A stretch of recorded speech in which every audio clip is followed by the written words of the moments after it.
जगदीश यादव भैया कहते सपना पुराइब हो।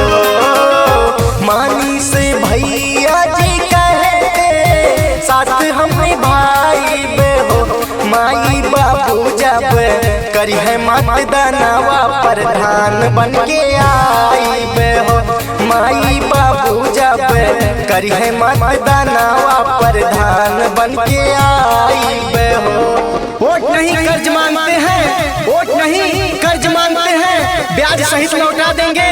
जहां आपका बहे पसीना वहां अपना लहू बहा देंगे, अपना लहू बहा देंगे।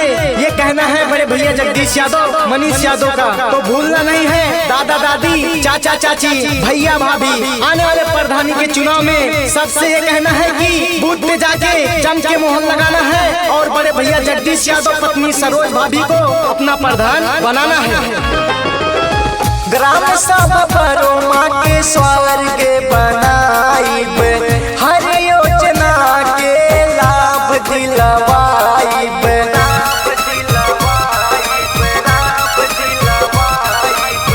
ग्राम सभा परोमा के स्वर्ग बनाइब, हर योजना के लाभ दिलवाइब। सोचल गरीब जवन सपना हम सागरो पुराइब हो।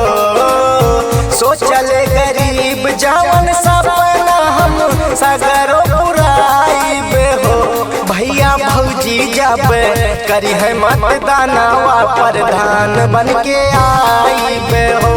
चाचा चाची जब करी है मतदानवा प्रधान बन के आइब हो। जो कोई कर न सका वो काम कर देंगे, जो कोई कर न सका वो काम कर देंगे। गरीबों का पूरा अरमान कर देंगे।